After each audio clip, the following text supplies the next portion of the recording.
ini salah satu dari BBC misalnya ya, negara barat ancam boikot G20, upaya lobby Indonesia diragukan berhasil pakai tanda kutip.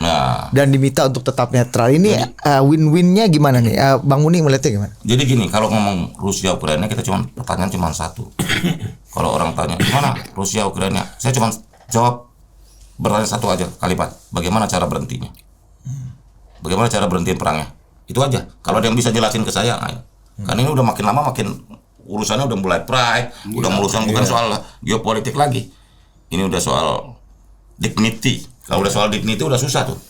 Nah, bagaimana cara berhentinya? Saya kok nggak lihat dalam jangka pendek, jangka panjang ini. Bahkan kemungkinan luas makin tinggi.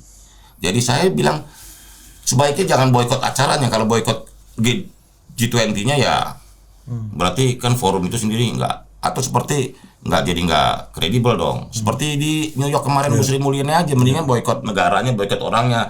Begitu Menteri Keuangan Rusia mau ngomong pada walkout begitu loh. Jangan acaranya yang diboikot. Tapi ini ancamannya ini kan high call ya, high call. Nanti negosiasi politiknya gitu ya nggak apa-apa. Ini call tinggi. Mau Putin datang, mau Joe Biden datang, mau nggak ketemu, udah nggak apa-apa. Yang penting acaranya tetap jalan. Yang penting lu datang. Lu datang, ya kan. Perkara lu nggak mau ketemu dan lu nggak mau denger sama lain, bodo amat ya, urusan lain gitu. Lu orang pada nggak mau salaman, lu nggak mau foto-foto bareng, nggak ada sesi foto presiden 20 kepala negara foto, itu nggak apa-apa. Yang penting jangan diboikot forumnya, gitu loh. Itu kan juga terjadi dari pra-meeting di banyak tempat kan, termasuk di Amerika. Karena kan Rusia tetap anggota PBB loh, dia masih punya hak veto loh, begitu. Jadi harus mendayung di antara dua karang ini. Kan posisi Indonesia disebut berkali-kali baik oleh Yellen maupun negara-negara Eropa itu kan. Jadi tetap orang mau uji Amerika terutama mau uji Indonesia itu. Anda proksinya kemana kan, cuma itu kan. Jadi kalau jelas Indonesia menganggap bahwa dia adalah bagian dari kepentingan Amerika, ya udah negonya lebih mudah tuh.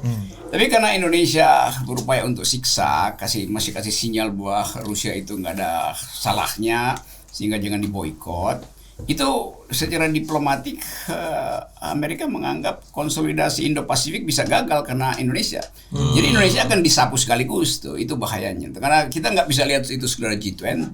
Ini sekaligus konsolidasi Indo-Pasifik. Dan kita lihat Menteri Luar Negeri udah mondar-mandir ke Solomon, Pasifik Barat segala macam tuh. Udah tegur Australia, kasih sinyal bahwa Cina udah lewati batas itu. Jadi soal-soal begituan tuh. Nah ini tinggal keahlian silat lidahnya diplomat kita tuh. Kalau secara teknis sudah jelas kita tahu bahwa Sri Mulyani ditekan oleh Amerika untuk jangan undang Rusia kalau nggak mau dapat sanksi soal-soal utang ya yang kemarin di Washington itu kan. Tapi mungkin kita lihat kan bulan Juni masih ada pertemuan pra G20 di Bali kan. Jadi sebetulnya makronya Amerika mau bilang Indonesia lu kasih poin dong, lu mau pro gue apa mau pro Rusia kan, gampangnya baseline itu. Yang lain basa-basi komentar-komentar ya. Dan itu sikap itu penting ya dalam membaca. Memang cuma itu yang ditunggu sama Amerika. Artinya kita nggak bisa mendayung di antara dua karang lagi dong. Memang harus memilih dan berlabuh di salah satu karang. Dia pada waktu nggak perlu mendayung, yang penting bisa mancing dapat 2 ikan di 2 karang. Iya. Nah, itu pada waktunya kan kita harus memilih, berpihak. Jagonya Pak Jokowi dalam hal begini-begini gimana Bang Muni menurut Anda? Ya inilah kepiawaian Pak Jokowi. Ini kan terusan, ini kan sebenarnya filosofi negara kita didirikan juga. Kita kan termaktub di konstitusi kita. Kita ini kan pro perdamaian, menjaga perdamaian dunia.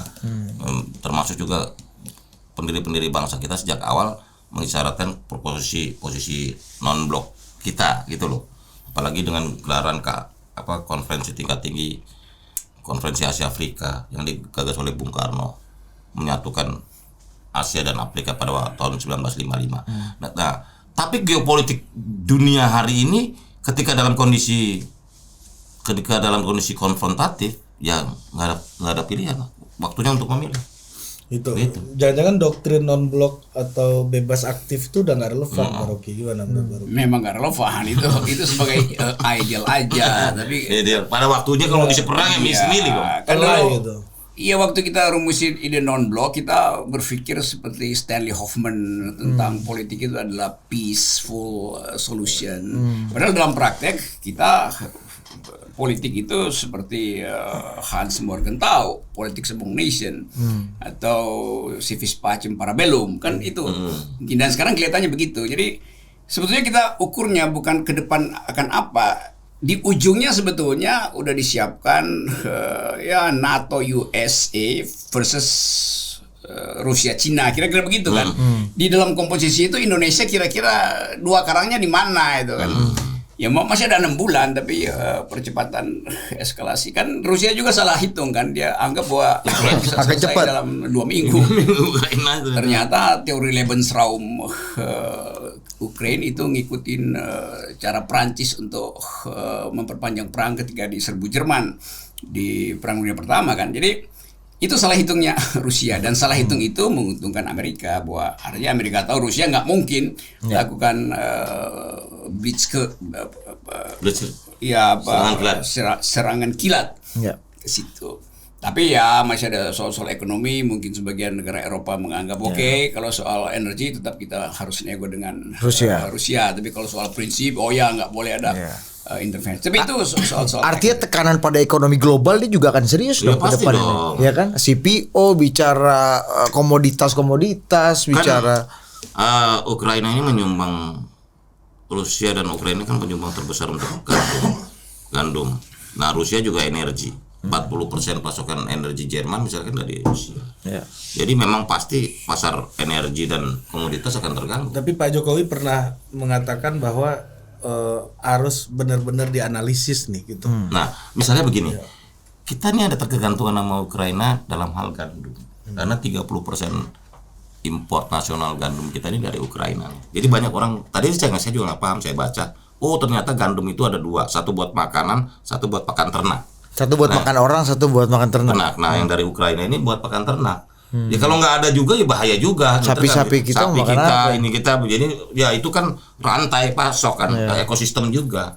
Jadi gandum Ukraina ini juga kita agak terganggu gitu.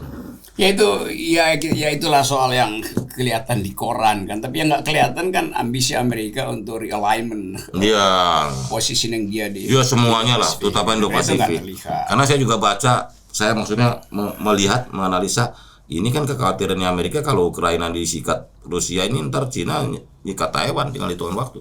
Dan itu pasti akan Indo-Pasifik akan bergejolak. Begitu. Kalau Cina menyerang Taiwan. Karena klaim Cina menyerang Taiwan jauh lebih hebat dan lebih dahsyat dari Rusia menyerang Ukraina. Karena kalau Cina menyerang Taiwan bilang itu negara saya. Kalau Ukraina ini kan beda. Nah, kalau Cina menyerbu Taiwan udah pasti itu terjadi. Distabilitas yang sangat tinggi di Indo-Pasifik. Yang akan menimbulkan gejolak dan geliat tidak hanya persoalan global ya. Artinya kalau sudah saya bridging ini harus diganti ininya ya. Nah, itu ada walaupun bridgingnya agak kasar. Makin lama makin nggak nemu gimana kalimat-kalimat sambungnya. Iya.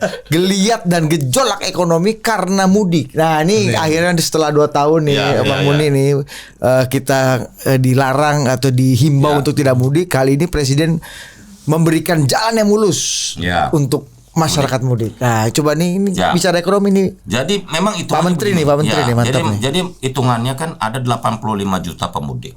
Kalau satu pemudik membelanjakan 1 sampai 1,5 juta rupiah selama 10 hari. Ini libur terpanjang nih. Itu berarti ada sekitar 85 sampai 120 triliun uang bergerak dari kota ke desa. Jadi ini pasti menguntungkan masyarakat desa, menggerakkan ekonomi desa, desa-desa wisata dan objek-objek wisata di desa hidup segala macam. Karena ini adalah suatu kebijakan untuk mendorong sedikit perpindahan gerakan ekonomi dari kota ke desa. Dan ini memang 2 tahun setelah pandemi kan, ini kan momentumnya luar biasa. Dan saya juga bisa membayangkan kemacetan yang luar biasa. Kalau 85 juta pemudik itu setengahnya naik mobil, itu akan ada sekitar 45 jutaan. Kalau satu mobil 4 sampai 4,5 sampai 5 orang, berarti ada sekitar 10 juta mobil. Kalau dibagi 5 hari 2 juta mobil. 2 juta mobil kali 5 meter 10 juta meter persegi. meter. Kalau 10 juta meter berarti 10.000 kilometer yang diperlukan. Nah 10.000 kilometer jalan Jawa ini berapa? Bisa 2.000 meter bagi 4 ruas gitu. Misalnya kontraflow 1. Berarti sehari bisa kita bayangkan kita 2.500 kilometer jalanan ini nggak sanggup menampungnya. Makanya Pak Presiden bilang udah mudik dipercepat nih. Supaya membelah. Kalau cuma 5 hari 10 juta kendaraan ini pasti akan macet total. Tapi makanya dipisah menjadi kalau bisa 10 hari. Jadi kan lebih ringan dikit. Nah, di Kementerian Desa boleh dicuti lebih cepat ini Pak. Oh, udah didorong oleh Pak Presiden kok. Kalau mau yang mudik, cepetin aja, nggak ada masalah. Betul.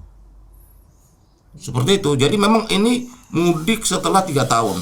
Dan kita juga wajar lah, menurut saya setelah dengan prokes, dengan kita sudah divaksin, di booster, tetap menjalankan prokes. Saya yakin masyarakat kita punya wisdom. Dan juga orang-orang desa ini semua rata-rata udah divaksin dan di booster kok. Gitu loh. Terutama desa-desa di Jawa sebagai daerah tujuan mudik. Ini kan kalau kita lihat jalanan aja yang paling macet itu cuma 69% sampai Pemalang tuh. Di Jawa Tengah. Itu 69% tempat pusat macet. Saya sih ngebayangkan misalnya 2 juta mobil di jalanan, saya nggak ngebayang panjangnya kayak apa tuh. Begitu. Bung Rocky ini momentum Lebaran ini baik ekonomi dan demokrasi ini. Ini untuk menutup aja Bos Di kan. Bagaimana nih? Gua tahu lu kesulitan untuk merumuskan. Iya. Coba lu bantulah, ya kan? Memang datanya 85 juta orang mau mudik, dan tradisi mudik itu terutama adalah pergi ke sumur batin, mencari sumur batin di desa itu kan. Jadi kita bayangkan orang yang disiksa oleh ekonomi yang buruk di Jakarta itu dan di kota-kota utama Jawa pergi mencari kedamaian di desa. Orang desa berharap yang dari kota 85 juta ini bawa uang yang sebesar yang diantisipasi. Tapi itu nggak akan terjadi karena saya baca tadi riset dari Kompas, ini riset yang serius, bahwa dari awal bulan April 10 dari 10 konsumen Indonesia 7 tidak mampu lagi membeli kebutuhan pokok. Ini serius nih. Artinya 85 juta itu 65 juta orang itu akan pergi ke desa tanpa membawa uang apapun. Dan itu akan menimbulkan ya nggak enak, tapi mesti diterima sebagai fakta kan. Jadi bayangkan misalnya rakyat desa berharap dapat limpahan rezeki dari kota, tapi Kompas sudah bilang tadi bahwa nggak mungkin itu ada. Saya hanya tafsirin riset Kompas ya, karena itu kan tinggi sekali. Jadi dari 10 orang ada 7 yang nggak mampu membeli kebutuhan pokok. Jadi 85 juta kira-kira 65 juta itu nggak mampu membawa pulang uang. Karena bawa kebutuhan pokok buat dia di Jakarta aja nggak ada kan. Jadi ini soalnya kita mungkin lihat itu juga sebagai sumber ketegangan sosial baru. Dan kemarahan, mudah-mudahan batin yang marah itu didamaikan di Jakarta. Yang bahaya kalau batin yang marah dari Jakarta juga menjadi kemarahan di desa, lalu terjadi ya social unrest dan mulai menuding bahwa ya pemerintah memang mengabaikan hak masyarakat untuk dapat kebutuhan pokok. Ini data, ini analis akademis murni tanpa saya tambahin satir ya. Tambahin dong. Tambahin. Gimana Bang Muni? Kasih dulu tanggapan Bang. Ya memang gini loh. Kasih dulu dekatin ini. Nah. Bukan gini. Kan kita ngomong pakai angka, pakai data. BPS ini angka kemiskinan kita memang meningkat di atas, udah double digit lagi. Dan angka kemiskinan desa 14%. Di kota ini 7%. Tetapi kalau ngelihat jalanan macet begini kan takjil laku ya. Takjil laku, kan ekonomi bergerak. Begitu loh. Ya enggak, kita nih bukan apa-apa di Indonesia ini, saya masih yakin nih orang Indonesia ini dengan tradisi gotong royongnya, tepo selironya, apanya, ini nggak bakal membiarkan orang tetangganya susah begitu. Kita yakin. Mudah-mudahan. Yakin lah, enggak orang Indonesia nih mau dibilang doomsday gelap enggak. Jadi Bang Muni masih percaya ada kehangatan kewarganegaraan kita. Loh, Indonesia itu selalu tidak akan menciptakan social unrest di desa dengan membawa kemarahan dari Jakarta ini. Social unrest itu terjadi kalau memang selain jeraminya sudah kering, kondisi-kondisi sosial ekonominya sudah memenuhi persyaratan itu. Sekarang gini, variabelnya gimana sekarang? Nah gini, kalau soal harga, di seluruh dunia juga naik. Soal inflasi, Amerika 8,5%, Jerman 2,5%, seluruh dunia mengalami hal yang sama. Kan bukan kita aja yang kondisi ekonominya hancur. Maksudnya dalam indikator inflasi dan kenaikan harga-harga. Bukan kita aja. Nah, negara lain juga sama. Memang dua negara yang lemah, kepemimpinan lemah, kayak Sri Lanka dan Pakistan, Perdana Menterinya udah jatuh. Karena dia nggak kuat. Karena dia, tapi kan kondisi ini terjadi di seluruh dunia, begitu loh. Tapi kan ada komorbid kalau ya ini komorbidnya. Iya, itu benar. Kita mau lihat komorbidnya itu sejauh mana bisa menghasilkan dari social unrest. Bahwa kita bikin perbandingan dengan luar negeri, ya oke, itu sebagai analisis. Tapi bayangkan misalnya 85 juta orang itu pulang melewati jalan tol dan ternyata dia tiba-tiba kaget kok tolnya kok naik semua tuan. Satu, tiba-tiba ada kemacetan sehingga dia mesti nyari bensin dan Pertamina di 2-3 SPBU ternyata habis stoknya itu. Kan nggak sama seperti 3 tahun lalu kan bahwa stoknya tersedia. Lalu tadi terjadi kemarahan kecil. Lalu ada gesekan-gesekan sosial di situ lalu meledak.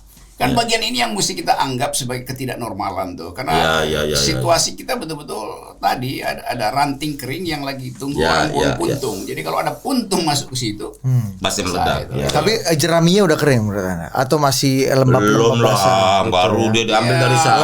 Lembab ya. Hari ini sih jeraminya masih lembab, tapi panas matahari seminggu ke depan itu bikin dia benar-benar kering. Dan menunggu puntung berasap. Nah, ini dia yang terakhir ini, ya kan? Ini ada satu yang lagi agak viral. Biasanya keviralan media sosial itu diisi oleh Rocky Gerung. Kali ini dari Menko Polhukam Mahfud MD. Coba bersama Budi Adiputro dan Ari Putra. Bersama Budi Ari. Silakan. Yang harus kita pikirkan bangsa ini, pemimpin tahun 2024 itu sudah pasti pemilu, Pak Jokowi tidak lagi. Itu maka pemimpin yang harus muncul itu pemimpin yang bisa menyatukan, menjaga keseimbangan dan merekatkan agar negara ini bisa maju. Nggak kayak sekarang saling, mengerikan kalau saya lihat. Yang kedua, lapis keduanya itu masalah korupsi. Itu juga perlu orang kuat ya. Ini korupsinya kan udah tidak terkendali. Dan mau nyalahkan di mana? Wong di setiap sektor pengadilannya begitu, parlemennya begitu, di birokrasi pemerintahnya begitu, pengusahanya begitu. Semua bekerja dengan cara-cara itu. Nah ini juga memang kemudian saya berpikir kayaknya memang perlu satu terobosan. Kalau teori klasik sih kalau negara sudah begitu, kalau di Amerika Latin itu biasanya muncul kudeta. Iya toh. Kalau di Amerika Latin kan selalu begitu. Ini negara mau hancur sambil cedet. Gak usah gitu Pak, tetangga kita atas ini juga kayak gitu Pak. Iya kan? Myanmar, Thailand gitu. Nah kalau memang itu ada teorinya Plato itu dulu 2500 tahun lalu kan mengatakan kalau demokrasi itu sudah menjadi anarki memang harus muncul apa yang disebut strong leader, pemimpin yang kuat. Pokoknya babat aja semua dulu daripada negara yang hancur. Nah ini agak sama teorinya Maroki nih. Soal Putin yang diidolai oleh milenial. Strong leader gitu. Nah, ini viral nih pesan Pak Mahfud Menko Polhukam untuk Presiden 2024. Ya, dan ini adalah pesan Idul Fitri sebenarnya yang dipublis sebelum Idul Fitri. Itu orang penonton pada heran kok ada selamat lebaran. Padahal puasa masih 10 hari lagi. Bung Rocky, ini viral ini kalau bahasa kalau betul-betul ada orang kuat sekarang, potential strong leader, ambil inisiatif bikin kudeta, dia nggak boleh ditangkap karena dia hanya membenarkan konstatasi dari Mahfud kan. Jadinya begitu kan. Karena kan yang diterangkan oleh Pak Mahfud itu semacam apologi, dan apologi itu yang akan dipakai oleh seseorang nanti itu. Jadi kalau kita lihat fakta-fakta itu, memang secara sosial ekonomi ya harusnya udah ada kudeta itu. Kan harusnya begitu tuh. Karena orang nggak tahan lagi untuk membayangkan perbaikan sampai 2024. Apalagi kalau kita masukkan seluruh variabel keuangan dunia, di mana ya mungkin dalam 2 minggu ke depan itu Bank Sentral Amerika itu narik pulang dolar karena konsolidasi ekonomi Amerika itu. Lalu kita nggak tahu bagaimana cara bayar utang karena utang kita dalam dolar, artinya harga dolar akan sangat tinggi. Kita nggak mampu bayar lagi itu, dan Sri Mulyani udah menyerah sebetulnya dari awal. Jadi semua variabel sosial politik tersedia untuk melakukan kudeta. Jadi betul Pak Mahfud konsensus itu, dia nggak mau sebut aja siapa orang kuatnya tuh, tapi potensialnya bisa terjadi. Dan orang berpikir misalnya keadaan itu berlangsung tanpa kendali lalu mesti muncul triumvirat. Kan orang udah berpikir segitu kan. Kalau triumvirat itu artinya Pak Prabowo dan siapa? Bu Menlu dan Pak Tito. Ya Pak Prabowo anggap ya yang 2 ini lemah lah, gue sendirian aja deh. Kira-kira begitu kan. Tapi kemudian orang akan anggap ya kalau triumvirat mesti triumvirat plus. Misalnya plus tokoh-tokoh bangsa segala macam, itu masih bisa dikendalikan. Tapi sekali lagi nggak ada orang yang bisa yakinkan kita bahwa ke depan itu tracknya akan mulus itu. Nah, itu sebetulnya masalah kita. Jadi kita nggak usah sekedar berpikir ya nanti konstitusi akan selesaikan soal ini, enggak. Masalah real di masyarakat itu betul-betul menunggu perubahan yang dipercepat. Kalau kita baca keadaan itu, walaupun ya masih dianggap ya bangsa Indonesia kan bangsa yang toleran, yang bisa saling memaafkan dan yang sabar atau yang ya, tapi kita tahu juga orang Indonesia itu orang yang tiba-tiba bisa ngamuk. Selain sifat nerimo, juga ada sifat amok gitu. Jadi dan nerimo ke amok itu cuma satu puntung yang membakar ranting kering. Itu amok tuh. Jadi titik-titik rawan itu yang sekarang harusnya udah bisa dibaca oleh intelijen. Nah, saya hanya boleh menambahkan itu. Lebih dari itu adalah silakan rapat diam-diam.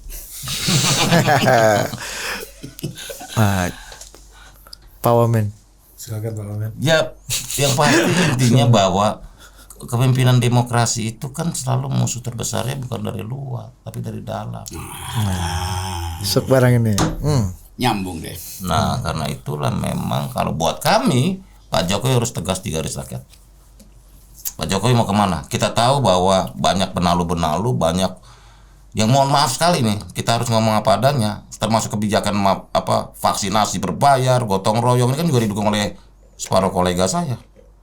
Yang menurut saya udahlah, kalau mau membantu dan mensukseskan pemerintahan Pak Jokowi harus betul-betul bekerja sepenuh hati untuk negara, bangsa dan rakyat. Begitu. Jelas pesan. Clear. Pesan dari orang yang paling tahu psikologi Pak Jokowi. Ya, Budi Ari. Udah ketua FISIP Luni FISIP UI. Yo itu nggak perlu dikampanyekan, udah pasti jadi lah sebagai ketua Luni beneran. Iya. Dan cocok secara etik ini udah cocok sebagai udah dapat semua ya. Vibes-nya udah dapat nih. Ya. Oke. Tinggal healing-healingnya dikit. Ya kira-kira Projo ini akan mendukung mana nih 2024 ini Bung Rocky? Prediksi Anda nih. Sebagai mengarahkan ini sebagai inisiator Projo nih. Ya kalau gua nyalek ya pasti gua didukung Projo dong. Emang ada alternatif? Bang Muni, kasih kode-kode dikit lah. Pak Jokowi kan udah pasti 2024 nih.